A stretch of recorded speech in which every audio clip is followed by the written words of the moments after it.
Ministro, o senhor sabe que a agricultura do Brasil é campeã mundial de recolhimento de embalagens vazias de defensivos agrícolas.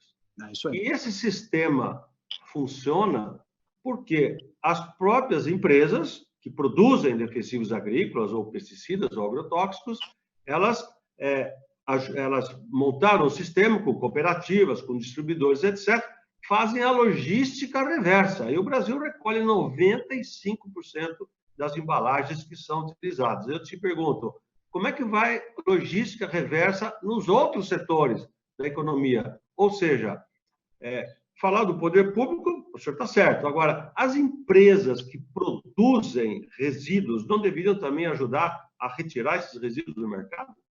Não tem dúvida, Chico. O problema é que aí faltou também, no passado, uma vontade de fazer por parte do poder público, porque você também, o governo tem o grande papel de não atrapalhar o setor privado. Esse é o grande todo governo devia ter essa frase como mantra principal. A principal função é não atrapalhar e dentro do possível, ajudar. Na parte de logística reversa, o que se fez até hoje? Atrapalhou, né? Nós temos prefeituras com algumas competências de recolhimento da parte pública municipal, né? Coleta de lixo.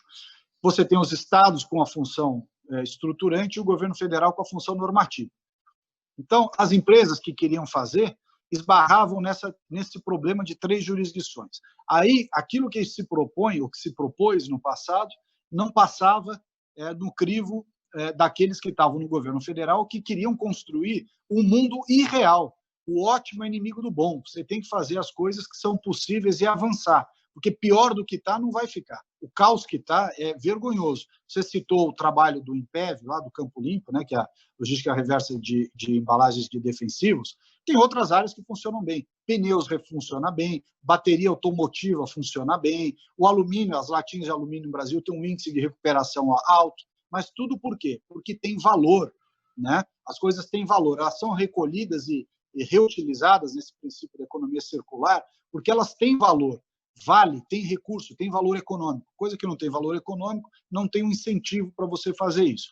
Os acordos de logística reversa estavam absolutamente abandonados do ponto de vista federal. Nós fizemos vários ao longo desse ano, fizemos eletroeletrônicos, então o descarte de material eletroeletrônico, aquele celular que você não usa mais, o computador, a calculadora, o controle remoto, tudo aquilo que é eletroeletrônico agora tem uma cadeia própria de devolução. Estamos negociando de medicamentos com a indústria farmacêutica.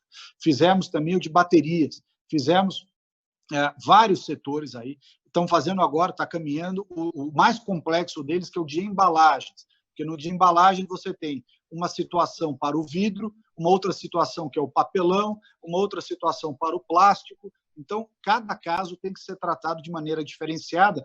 E mais do que isso, e que muitas autoridades não entendiam até então, o Brasil é um país muito heterogêneo, Chico.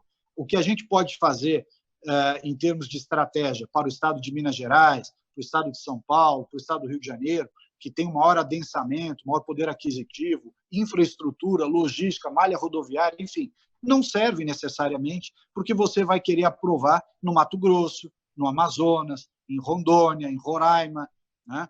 São situações completamente diferentes. Então, tem que ter a flexibilidade de entender que a mesma fórmula que pode dar certo na cidade de Porto Alegre, ou em Curitiba, ou em Campinas, não vai dar certo em Manaus, não vai dar certo em Belém do Pará, não vai dar certo em Rio Branco, porque são situações completamente diferentes. E a gente colocar as empresas para trabalharem em parceria com os municípios. As empresas não têm capilaridade, mas têm recurso, têm tecnologia.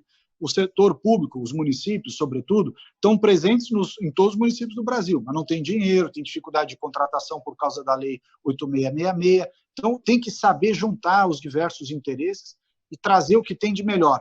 O que tem de melhor com o setor privado, o que tem de melhor com os municípios. Nós estamos fazendo isso daí. Um dos passos importantes foi o SINIR, o Sistema Nacional Integrado de Gestão de Resíduos. Estava há 10 anos para ser feito. Veja só, 10 anos que a lei exige o SINIR, né? E nós fizemos, estava parado, fizemos em 6 meses o que não se fez em 10 anos. Fizemos agora uma colocação de recursos para municípios, primeira tranche de 60 milhões, depois agora vamos fazer mais uma outra de 60 milhões, para ajudar os municípios a preparar também centros de coleta, tratamento, e as empresas, quando você perguntou logística reversa, as empresas têm a oportunidade nesse modelo de ajudar os municípios e, com isso, cumprir as suas metas. Ao invés de ela ter que cumprir a meta sozinha, né, usar esforço próprio, ela soma esforços com os municípios e, com isso, atinge a meta e ganha todo mundo.